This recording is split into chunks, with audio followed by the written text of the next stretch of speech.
Salut à tous, c'est Punk de la chaîne, bienvenue sur cette vidéo qui continue notre cheminement sur la méthode Silva, toujours avec Damli Pasco. Re-salut.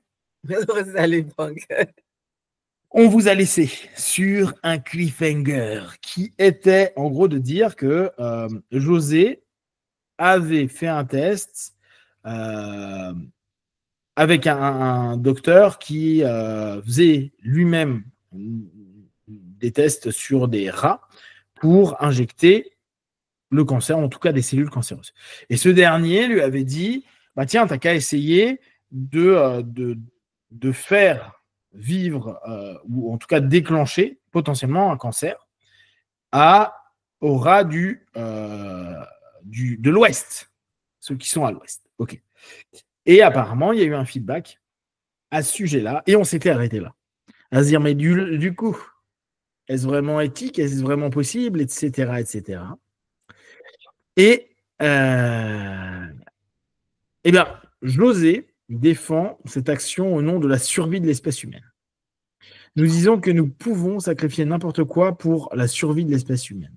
Il compare cela à la consommation de poulet, de bœuf ou la destruction des microbes. Donc, on va quand même chercher un peu plus d'éléments parce que je trouve que c'est pas ultra clair. Parce que t'en penses, toi? J'hésite un moment, mais il y a quelque chose. Oh, mais pourquoi pas? Ok. Je crois que là, quand même, ce monsieur qui a fait les rats, il était quand même dans la présence physique des rats. Et dans toutes les discussions que j'ai eues avec plein d'autres institutions depuis le départ, parce que ça m'a toujours perturbée, cette idée, on ne peut pas faire du mal avec le mental, mais à distance. Mais on a toujours dit, mais dans la présence physique de la personne, même si c'est strictement mental, oui, vous pouvez faire du mal parce que vous êtes dans la présence de leur aura physique ou leur activité infrarouge, etc. Donc, on a toujours distingué comme ça.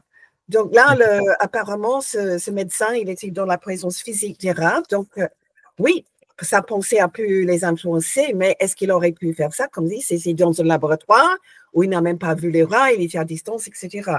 Et là, justement, José a toujours insisté que ce n'est pas possible de faire du mal physique avec le mental à distance, parce qu'on ne peut pas influencer la matière physique en dehors de l'aura humaine. Oui. C'est vrai que c'est quelque chose que tu avais souvent répété, ça, je me souviens.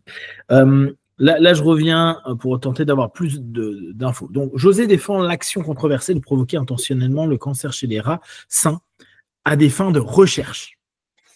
Cette justification s'inscrit dans un débat sur la moralité de l'utilisation des capacités mentales pour nuire à un être vivant, même si c'est un objectif supérieur. Voici les détails de ces arguments tels que présentés par José. Le contexte de l'action. L'action spécifique défendue était le fait d'avoir programmé mentalement les rats du mur ouest d'un laboratoire de recherche sur le cancer pour qu'ils développent le cancer sans avoir été injectés. Le biologiste, le Dr Cheng, lui-même, diplômé et en contrôle mental, avait demandé cette action parce que l'hôpital manquait de rats cancéreux pour la recherche. Ah ouais? Attends, c'est pas... Ok, ouais. Now, if you intend to help, you go ahead and program the rats in the West Wall to have cancer without being injected. Now, you'll be helping. Ok. D'accord. Les membres de l'auditoire a remis en question cette pratique. Donc, en fait, c'est lié à une question, à une remarque, demandant s'il était juste de vouloir qu'une créature ait une maladie ou d'infecter un être, ou de vouloir que quelqu'un soit malade ou meure, estimant que ce n'était pas très agréable pour le bien de l'humanité. Donc, ce qui prouve quand même que on ne se retrouve pas, parce que là, on vous fait un résumé je vous rappelle, d'un cours qu'il y a eu, et José, ce qui est cool vraiment dans ce cours-là, c'est qu'il répond à des questions. Il n'est pas du tout en mode monologue, c'est-à-dire qu'il y en a qui disent « je ne comprends pas, mais pourquoi tu fais ça, mais pourquoi ceci, pourquoi cela ?» Il y avait un vrai échange. Il y a vraiment tu as le droit de dire ce que tu penses. José, lui, après, va donner ses arguments par rapport à ça. Donc, on voit quand même que les gens sont quand même pas complètement tarés à dire bah, c'est très très bien, mais super, José, continuons, allez, t'as fait ça, allons-y, les trucs négatifs, on continue. Non, non, il y a quand même des gens, ils disent c'est quand même pas très très clean, surtout quand on connaît l'état d'esprit hyper spirituel, sans même dire qu'il est hyper chrétien, de José qui veut vraiment le bien des gens. Donc, là, c'est cool, on a quand même des gens qui disent ouais, c'est pas très éthique ton truc. La justification de la survie de l'espèce humaine. Face à cette interrogation morale, José a déclaré que l'objectif principal, c'est justifier ce sacrifice. Principe de sacrifice. José affirme catégoriquement nous disons que nous pouvons sacrifier n'importe quoi pour la survie de l'espèce humaine. Et tu vois, là, ça devient un chouïa plus clair, la notion. La justification morale. Donc, en gros, on fait ça parce que c'est dans un laboratoire, parce qu'il y a une intention derrière qui est de travailler sur le cancer. Et c'est pas juste, je veux le faire pour faire du mal à quelque chose, simplement pour le plaisir de faire du mal à. Vous voyez, la nuance, elle est quand même hyper importante. Justification morale, il insiste sur le fait que cette action n'est pas mauvaise, not wrong, parce qu'elle sauve l'espèce humaine. Vous voyez la notion derrière qui est développée? La comparaison avec d'autres formes de destruction, pour étayer son argument, selon lequel le sacrifice est acceptable pour la survie de l'espèce, José utilise des analogies basées sur la consommation et la destruction d'autres formes de vie. La consommation animale, il compare l'acte de sacrifier des rats pour la science à la consommation courante de bétail en demandant combien de poulets mangeons-nous par jour ou de bœuf, etc. Quand on est omnivore. Bien sûr, si tu es végétarien, bah, tu ne vas pas en manger. L'intervenant conclut qu'il s'agit d'une question de survie de l'espèce humaine, encore une fois. Alors, pour les plus végétariens d'entre vous, vous pourriez me dire, mais Pank, on n'a pas besoin de ça pour survivre. On parle d'un gars qui est né au début du 20e. Commencez pas à venir avec ouais, mais on peut faire autrement. Oui, mais non. On habitait en Texas où on avait toutes ces fermes de bœuf. Ah oui, et en plus au Texas. Alors, pour les viandards, là, c'est pas pour les végétariens. Allez manger la viande du Texas. Elle est complètement hormonée, mais elle est bonne. Elle est incroyable. Quoi, moi, je suis pas très viande. Mais je suis allé au Texas. J'ai mangé un paquet de viande, un paquet de barbecue. Et même moi qui n'aime pas trop la viande, je me dis, bah, elle a du goût. Hein. Ouais, bon, après, elle est super hormonée. Hein. Elle est très, très. Elle est spéciale. Mais c'est vrai qu'ils sont bons et en plus, ils sont forts pour faire des barbecues. Mais effectivement, si vous êtes végétarien, vegan, ça vous semble complètement absurde. Mais là, on parle quand même d'un monsieur qui est né au début du 20e. Donc, on n'est pas du tout dans les mêmes modes de pensée, même s'il est mort en 99. On n'était pas du tout. Ça a commencé un petit peu, on parlait un petit peu plus de végétarisme depuis les années 70 et tout, mais c'est quand même pas un truc qui était très fort. Aujourd'hui, ça l'est plus à la limite qu'il y a quelques décennies. Donc, juste pour rappeler ça, parce que ça peut être un exemple qui peut toucher certains. Il estime que cette sensibilité morale est naturelle, mais que si l'on veut vraiment, si on veut être vraiment désagréable, really nasty, à ce sujet, on doit considérer jusqu'où cette logique s'étend. Sa conclusion philosophique est que tout est là pour la survie de l'humain. Okay. L'intervenant a noté que le scientifique, le Dr Cheng, a été impressionné par cette démonstration de mind control et qu'il allait tenter de mettre en place des projets de recherche contrôlés dans le domaine. Alors, là, en l'occurrence, on était en 72-73. Je ne crois pas qu'il y a eu de recherche spécifique par ce médecin-là sur le sujet. Peut-être, hein, mais nous, on n'a pas l'info. Donc, ça reste un élément intéressant parce que ça nous laisse quand même une réflexion dont Lee a donné quelque chose quand même d'intéressant à dire. José partait du postulat qu'à partir du moment où il n'y a pas une présence, il n'y a pas possibilité de faire du mal à. Parce que, et alors j'aime bien l'argument qui est souvent présenté dans la méthode, qui est parce qu'on ne peut pas influencer la matière. C'est vraiment intéressant. D'ailleurs, alors, vous pourrez me dire, oui, mais dans ce cas-là, comment tu veux aider quelqu'un qui a, je ne sais pas, une maladie grave si tu ne peux pas influencer la matière? Bah, n'oubliez pas, on fait une programmation mentale.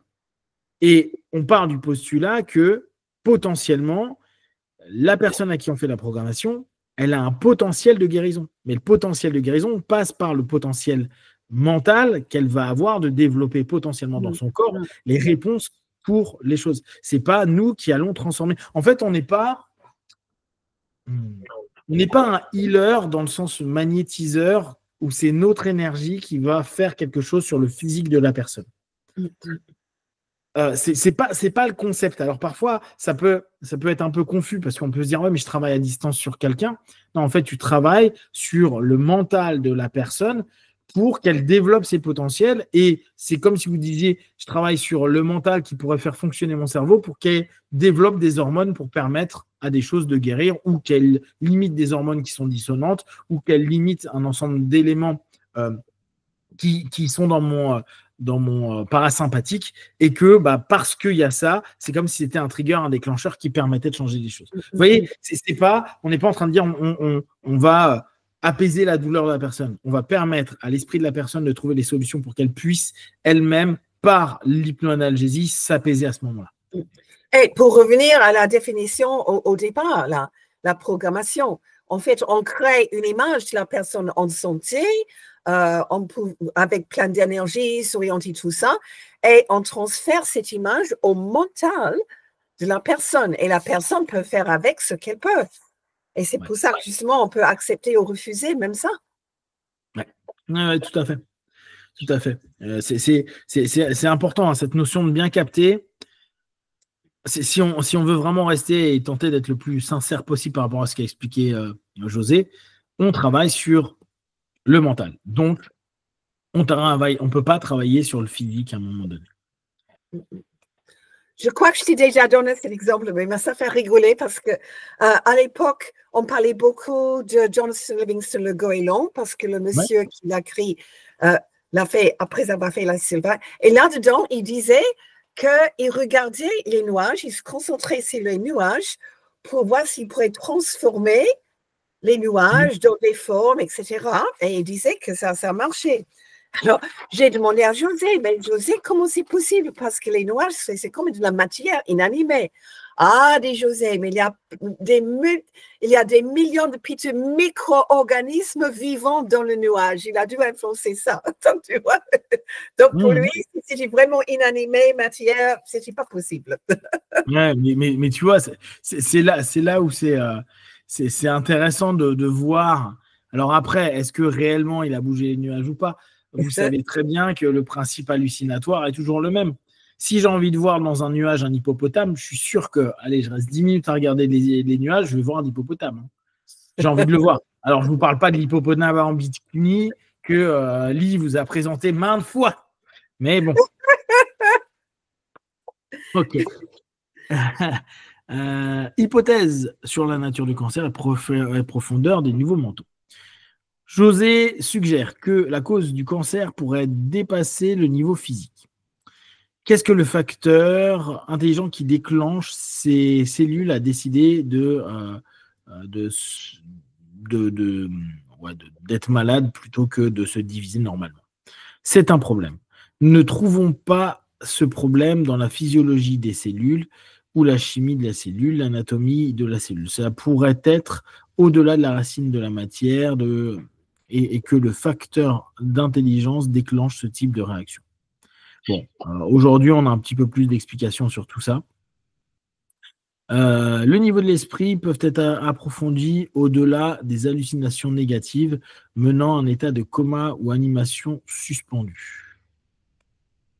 Ah oui, d'accord. Là, il passe carrément sur autre chose, ok. Donc, là, il revient sur le fait que on peut avoir des niveaux qui vont plus loin que le θ. Et donc, il parle d'hallucination négative. Négative, vous pouvez l'avoir quand vous êtes au niveau somnambulique et donc au niveau θ, si on reprend la façon d'aborder dans la méthode. Menant à l'état de coma ou à une animation suspendue. L'état de coma, qui est en fait l'état SDEL, est un état où le mot coma a été utilisé par Dave Hellman pour décrire cet état SDEL bien spécifique. Les chirurgiens exigeaient une réponse positive à l'hallucination négative pour effectuer l'anesthésie mentale. Anesthésie mentale. Ouais, C'est-à-dire mais je pense une anesthésie créée. une hypnoanesthésie. Exactement, ouais, une Oui, parce que hypnoanesthésie. le corps anesthésique doit être mental, parce que physiquement, il y a 2 parties de la main qui sont servies, et ça ne va pas commencer comme ça. Donc, le corps anesthésique, c'est en fait un parfait exemple d'une anesthésie qui est mentale. Exactement, exactement. Et une hallucination négative, du coup. Oui, oui, aussi. C'est pour ça qu'il insiste sur ce niveau-là, à dire il y a une hallucination négative. C'est pour ça que, alors là, on est en cours avancé, mais le niveau θ, il est utilisé à ce moment-là. C'est un des rares moments où la méthode utilise ce niveau-là parce que on cherche donc pour les hypnos le niveau somnambulique pour permettre d'avoir une anesthésie mentale, donc une hypnoanalgésie ou anesthésie, pour permettre d'avoir une hallucination négative du fait qu'il y a une sensation désagréable ou problématique au niveau, n'importe quel niveau, au départ on commence par la main à un moment T. Le docteur Alexander Cannon, un chercheur anglais, est mentionné pour ses recherches sur la réincarnation et sa capacité à atteindre un état d'animation suspendue. Le cœur, dit-il, ne bat pas, il bouge. La circulation est à un minimum, juste assez d'oxygène dans le sang. Cannon a également observé un yogi dématérialiser et rematérialiser sa chair pour faire passer une lame au travers de son cou sans laisser de traces. Bon, alors là, il y a plein de choses à lire. Là, dans ce que propose José, hein, souvenez-vous, on est en 72. Il y a plein de choses qui ne sont pas forcément connues.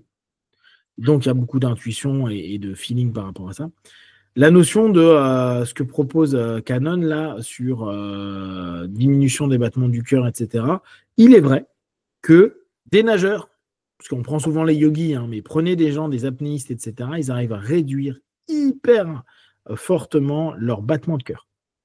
Bon, alors bien sûr, les yogis, hein, ils y arrivent super bien. Donc, ce qu'il est en train de dire, effectivement, parce que tout ça, c'est pour ramener au contrôle, au mind control. Hein. C'est avec notre intention, avec notre concentration, avec différentes techniques, visualisation et autres, on est capable d'aller jusqu'à un ralentissement du cœur. Je vais vous donner un feedback que moi, j'ai testé, qui était une très mauvaise idée, mais c'était rigolo. Moi, j'aime bien faire plein de tests. Et à un moment, je me suis dit, est-ce que je peux vraiment réduire mes rythmes cardiaques? On peut réduire son rythme cardiaque. Et on peut vraiment le réduire beaucoup. Et ce qui est logique, hein, parce qu'on le fait en apnée. Sauf que je m'étais amusé à le faire beaucoup. Et je me suis retrouvé en voyage où j'avais fait ça pendant au moins un mois et demi. Et j'arrivais à vraiment descendre en transe, dans une transe où d'un coup, vraiment, je chantais que. Mais quoi, je ne sais pas que je chantais, hein, même ma montre connectée et tous les trucs me montraient que mes battements, ils étaient vraiment plus bas. Mais par rapport à moi habituellement. Donc, je pense qu'on peut aller encore plus loin, bien sûr. Ce qui m'a intéressé, c'est que je l'ai fait pendant un laps de temps, sauf qu'à un moment, j'étais dans un pays où il faisait super chaud, et je me lève un peu vite, et là, je sens que ma tête, elle part en vrille, et que mon cœur, il commence à partir en vrille aussi. Et je dis, eh merde, j'ai joué au con. Donc, bah, je me tape le retour, parce que bon, ton corps, il est quand même pas fait pour s'amuser à faire ça. Bah, s'amuser, dans le sens vraiment premier. Donc, bah, du coup, j'ai été pas bien pendant un petit moment. J'ai eu du chaud, du froid, truc. Personne n'a rien vu, mais moi, je commençais à transpirer froid alors qu'il est 40 degrés dehors. Et je me disais, oh là, mon cœur, il est en train de me dire un truc, je vais arrêter mes bêtises là. Mais dire en gros que on peut le faire. Alors moi, au tout petit niveau, hein, vraiment, c'est rien de fou ce que j'ai fait. Mais c'était au travers de l'état SDL, justement, quoi, de pas mal de petits trucs où je m'étais dit, mais attends, est-ce que je peux ralentir encore et encore et encore? D'ailleurs, chose associée à l'état SDL. On a constaté que dans l'état SDL, quand c'est vraiment scanné et puis que les personnes sont vraiment étudiées, il y a des battements qui ralentissent, bien sûr, et la respiration devient de plus en plus longue et profonde. Donc, il y a moins d'inspi-expi quand on est en SDL. Quand on reste longtemps en SDL, c'est très lent. Donc, effectivement, tous les organes et tous les fonctionnements de base se modifient un petit peu à ce moment-là. Et on sait qu'en plus, d'un point de vue neuro, il se passe plein de choses. Ce n'est pas les mêmes zones du cerveau qui sont activées, etc. Donc, tout ça, on peut le faire par le contrôle mental, par la méditation, les yogis, par un travail de respiration, comme le font les copains dans tout ce qui est plongée, etc., etc. Vous avez cette possibilité-là. Donc ça, c'est cool. On le sait, c'est factuel, ça fait j'ai envie de dire des centaines, voire des milliers d'années que c'est connu. Et c'est intéressant de se dire, votre mental est capable de faire ça. Et c'est intéressant que tu mentionnes les plongeurs aussi, parce que, Ouais. effectivement, après le Grand Bleu, je ne sais pas pourquoi on n'a jamais mentionné dans le film, mais en lisant un peu la vraie histoire, apparemment, il est allé étudier avec les yogis dans l'Orient pour étudier la méditation profonde pour pouvoir justement diminuer son métabolisme, consommation d'oxygène et tout ça. Donc, oui, c'est un excellent exemple de contrôle du corps avec l'esprit. Exactement. Et n'oubliez pas, on n'est pas que l'un et l'autre. Ça, c'est toujours important à prendre en compte. Parfois, avec la méthode, on peut avoir l'impression que vu que c'est mind control initialement, c'est vraiment l'esprit surtout. Mais non, vous êtes un lien avec votre corps et votre corps, il peut vous rappeler gentiment à votre esprit, détendez-vous. Hein. C'est bien, tu peux faire des trucs, mais il y a des moments, écoute juste ton corps, il a juste aussi besoin d'attention, d'écoute, etc. Et que, par exemple, la température n'est pas quelque chose de problématique. La température, elle permet de virer des choses, de vous permettre de vous sentir bien. Et vouloir contrôler absolument tout n'est pas forcément bon pour la qualité de vie de votre propre corps. Deuxième chose qui m'intéressait, donc observer, dématérialiser, blabla, ça je suis OK. Qu'est-ce que je voulais dire d'autre? Oui. Bon, alors là, c'est juste parce que maintenant, ça a été depuis qui Savage, non, c'était pas ça son nom. Celui qui voulait absolument débunker tous les gens qui disaient qu'ils avaient des pouvoirs magiques aux États-Unis. Oh oui, le magicien, tu veux dire. Ouais. Ah oui. Savage, non, c'était quoi son nom? C'était pour lui, tout ça pourrait être truqué. Et être un magicien, il pourrait souvent reproduire les mêmes résultats avec un truc magique. Oui. Exactement. James Randi. Yes, James Randi, yes. Et alors, c'est cool parce que lui, son travail, après, certains n'ont pas aimé du tout, notamment Uri Geller n'avait pas vraiment aimé. Bah, tu le connaissais, toi, en plus, Uri? Tu connaissais Uri Geller, quoi? C'était plutôt Michael qui la connaît, qui est allé lui rendre visite, etc. Et qui l'avait persuadé de venir en France présenter un cours même. Mais quand il nous a donné ses frais, justement parce qu'il voulait venir avec toute la famille en première classe, dans une on s'est dit on ne va jamais avoir cette personne pour couvrir les frais. Et en plus, il y avait quand même une grande partie du public qui disait oh, Uri Geller, c'est pas vraiment ça. Et personnellement, je ne suis pas trop contente d'associer Uri Geller avec une présentation faite dans la méthode Silva, quoi. Ouais, non, mais c'était de toute façon, c'était compliqué, hein, parce que il avait été débunké par James Randi, justement. Ça a été violent, hein, le truc, ça s'était fait. Mais Burt Goldman le connaissait beaucoup aussi, hein. Ah ouais, Burt le connaissait aussi. Oui, absolument. Oui, il nous raconte plein de choses qu'il a appris directement de Uri Geller, qu'il a répété dans les cours même. Il y avait un cours de Burt où il y avait une montagne de montres. Il avait demandé à tout le monde d'apporter leur montre cassée. Il dit, eh ben, on va faire comme Uri Geller, OK? Alors, tout le monde ici, vous concentrez sur les montres et dit, work, fonctionnez. Très drôle. Et tu imagines, il y avait au moins 50% des montres qui ont commencé à fonctionner. Oui, mais tu sais qu'ils avaient expliqué ça, j'avais trouvé ça génial. Ils faisaient ça à la télé. Et ils disaient, prenez un truc qui ne fonctionne pas, etc. Et il disait, mais avec le nombre de milliers de personnes qui regardaient, statistiquement, c'était certain que ça allait refonctionner pour certains. C'est une statistique. En fait, c'est génial parce que c'est les sceptiques, les sceptiques américains initialement, hein, donc tout ce qui était Randi, etc. Ils étaient vraiment dans une, en plus pas dans une mauvaise. C'était pas pour humilier quiconque. C'était juste dire, mais en fait, ce que vous faites, on peut l'expliquer. Oui. On a chez nous, c'était l'université à Nice, hein, je crois, qui faisait ça, et c'était Brock. Nous, en France, celui qui faisait ça, c'était Dr Brock, qui était à l'université, je crois, de Nice. Et Brock, pareil, il a fait la même chose. Hein, il a proposé de donner 10 000 francs ou 100 000 francs à l'époque si vraiment quelque chose arrivait et qu'il ne pouvait pas l'expliquer, mais sinon tout le reste, il l'expliquait. Et Brock, en fait, n'était pas du tout quelqu'un de destructif ou de. Il se moquait pas. En fait, ce que j'aime bien quand on écoute Brock aujourd'hui, dans ce qu'il a fait et tout ce qu'il a, ce qu'on appelle débunké aujourd'hui, il dit mais les gens qui venaient, ils étaient sincères. C'était pas des arnaqueurs, c'était pas des menteurs, Voilà. c'était pas des Oui. trucs. C'est juste que ils comprenaient pas comment ça fonctionnait. Et nous, on a réussi à répéter. Il dit, il y en a certains, on voyait que c'était des escrocs. D'ailleurs, au bout de deux fois, ils ne venaient plus, parce qu'ils voyaient qu'ils allaient être complètement mis à mal. Mais il dit, la plupart des gens, ils n'avaient pas du tout d'intention négative, ils n'étaient pas là pour voler les gens, etc. Exactement. Et en ça, moi, j'aime bien cet état d'esprit à dire, on remet en question. Parce que si on peut l'expliquer ou si on peut le répéter, parce que c'est vraiment leur idée, pourquoi pas, tu vois, autant le faire. Du coup, pour finir là-dessus, mais c'est quand il dit Canon a également observé un yogi dématérialiser et rematérialiser sa chair pour faire passer une lame à travers son cou sans laisser de traces. Alors là, les copains en prestidigitation peuvent vous dire que ça, il y a 1 million de trucs pour tout ce que les fakirs faisaient beaucoup en Inde. Il y a en fait, pareil, en Inde, vu que faut comprendre que le yoga s'est rapidement associé au fakirisme. Je ne sais pas si on appelle ça le fakirisme, mais en tout cas au fakir. Vous savez, ceux qui allaient sur les planches de clous, ceux qui marchaient sur du feu, ceux qui se mettaient justement plein de choses partout à traverser le corps. Et ces sceptiques-là montrent tous les trucs qui font que ça fonctionne. Et il y a des choses, c'est des arnaques complètes, il ne faut pas chercher plus loin.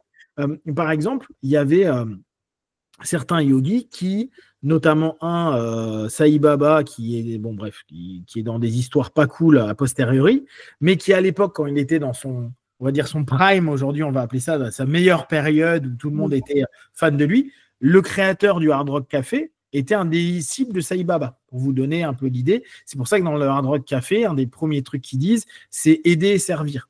Leur idée vient de ce côté yogi, sympa, agréable à ce moment-là. Et Sai Baba avait un truc qui était classique, il crachait, il faisait venir un œuf en or. Pareil avec des montres et des trucs comme ça. Mais tout ça, c'est des trucs de prestidigitation. Oui. Sauf que quand on a 500 personnes qui sont fans de la personne et qui en plus lui donnent des pouvoirs magiques et secrets, on est naïf. On est naïf, on a envie d'y croire. En plus, c'est bien fait. C'est comme moi quand je vais à un spectacle de magie ou simplement quand je suis à la convention avec à Nice avec Brice et avec tous les copains magiciens. Je suis comme un gosse à regarder tous les trucs, dire ah ouais. Et en plus, franchement, si on me disait pas c'est de la magie, c'est du truc, c'est du machin, mais quoi, on te l'englobe dans quelque chose où on te ramène ça de l'ésotérisme et autres, franchement, t'achètes. T'achètes, t'y crois. C'est bien fait, les gens sont bons, ils ont un bon storytelling, il y a tout ce qu'il faut. Et tu regardes et tu fais comment il a fait. Comment il a fait? Et du coup, tu laisses le pouvoir magique, tu laisses tout ce qui est tout ça. Donc, quand il dit oui, le docteur connaissait un yogi qui dématérialise sa peau pour rematérialiser sa peau, non, il fait juste un trick. Hein.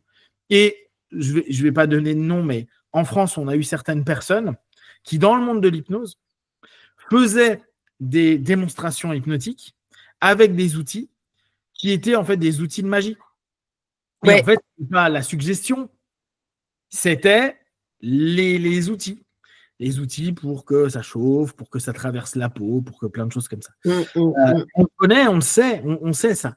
Donc, en 72, il y avait peut-être moins à ce moment-là de moments où il y avait des personnes qui cherchaient ce qu'on appelait sceptiques et un peu à débunker tout ça. Maintenant, c'est su, c'est connu, etc. Mais c'est intéressant de voir que, nous, pour en finir là-dessus, mais que José était intéressé par ça. Il se posait les questions. Il se dit, ouais, ça peut exister, donc pourquoi pas? Pourquoi pas voir ça? Après, aujourd'hui, ce qui est cool, c'est qu'on a un peu de recul et qu'on peut expliquer, comprendre, etc.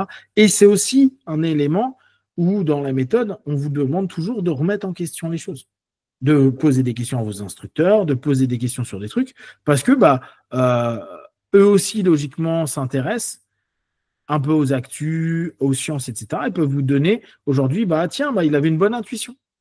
On revient sur le gamma. Il disait qu'il y avait peut-être quelque chose au-dessus de bêta. Bon, quelques décennies plus tard, on dit il y a les ondes gamma. Super, cool.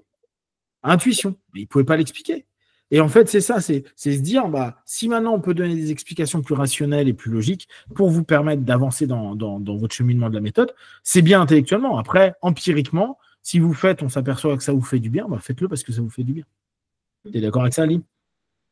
Oui. Et je suis totalement d'accord aussi avec ces histoires de magie. Hein. Moi, j'adore ça. Si tu me dis c'est un truc, je dis oui, je sais, mais s'il te plaît, ne m'explique pas. Parce que si tu m'expliques, ça va ruiner le mystère. Et moi, j'adore le mystère. Alors, moi, je suis un peu différent. Moi, je veux que tu m'expliques après. Et tu es sûr que dans la demi-heure, j'aurais oublié. En fait, j'aime bien me dire, ah ouais, c'est juste ça. Tu me refais le tour, allez, une semaine après, Ouais. je vais être à nouveau. Ah ouais, c'est fou. Je me souviens plus exactement. Je sais qu'il y a un truc, mais je m'en fous. Mais en fait, je préfère me laisser embarquer. Mais j'aime bien la curiosité de me dire. Pas même en savant l'explication logique. C'est bien. Après, ça casse un truc. Voilà, on s'arrête là pour aujourd'hui, pour cette semaine. Donc, n'hésitez pas, si vous avez des questions et des remarques, à nous le partager sur Facebook et YouTube. On y répondra le plus rapidement possible. Et comme d'habitude, de tout ce qu'on propose, ne prenez que ce qui est bon et juste pour vous tester, observer, analyser et concluez. Biwan, à très vite. Merci, Lee. Ciao, ciao. Merci, ciao.